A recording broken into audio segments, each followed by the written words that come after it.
24-এ জনগণ ঠিকই রায় দিয়েছে। হয়তো প্রশ্ন করতে পারেন, রায় যদি আপনারা পেয়ে থাকেন তাইলে সরকার গঠন করতে পারলেন না কেন? আমাদের রায়কে হাইজ্যাক করা হয়েছে, ডাকাতি করা হয়েছে, জনগণকে অপমান করা হয়েছে এবং ইতিমধ্যেই তার রাজসাক্ষীও পাওয়া গেছে। আমরা বিশ্বাস করি ন্যায় এবং ইনসাফের ভিত্তিতে একটা দেশ এবং জাতি গঠন করতে হলে একটা দলের নিজের ভিতরেই আগে ন্যায় ইনসাফ এবং গণতন্ত্রের চর্চা হতে হবে।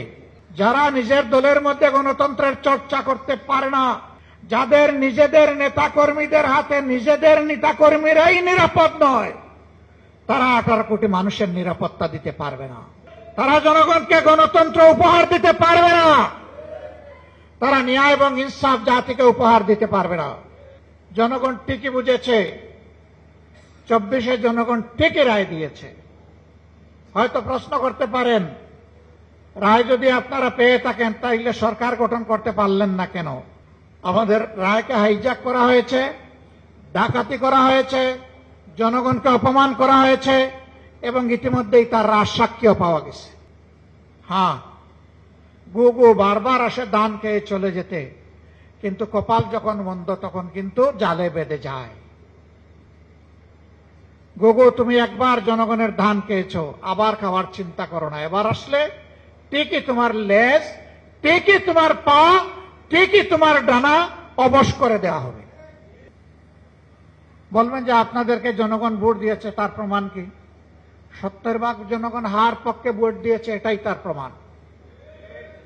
আমরা হার পক্ষে ছিলাম, আমরা হার পক্ষে আছি। আমরা জনগণের সুপ্রিম উইলে আমরা সম্মান দেখিয়েছি, আমরা দেখিয়ে যাব। এই সংসদ মানুক আর না মানুক, গণভোটের রায় আমরা বাস্তবায়ন করব, আদায় করে ছাড়বো ইনশাআল্লাহ। অতীতের রেকর্ড এই বাংলাদেশে আছে। কেয়ারটেকার সহজে আসে নাই। ওই রকমই আমাদের আনা বিল ফেলে দেওয়া হয়েছিল। আমরা বলেছিলাম, চেয়েছিলাম সংসদে প্রতিকার, দিয়ে দিলেন আমাদেরকে জনগণের কাছে ফিরিয়ে।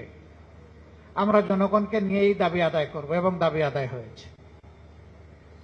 এবারও আমরা চেয়েছিলাম সংসদের ভিতরে ইতিবাচক গঠনমূলক বিতর্কের মধ্য দিয়ে তার অবসান হোক, জনগণের আকাঙ্ক্ষার প্রতিফলন হোক।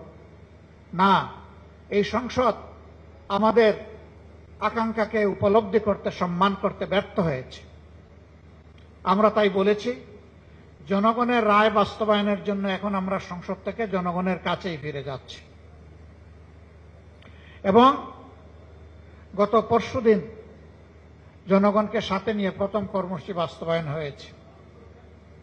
এটা শুরু।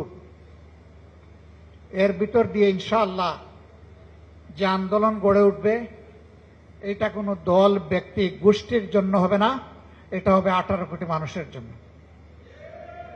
অন্ধ তার সাদা ছড়িটি বারবার হারায় না। আমরা একবার হারিয়েছি, এই ছড়িকে এখন দাঁতে কামড় দিয়ে আমরা ধরে রাখবো ইনশাআল্লাহ।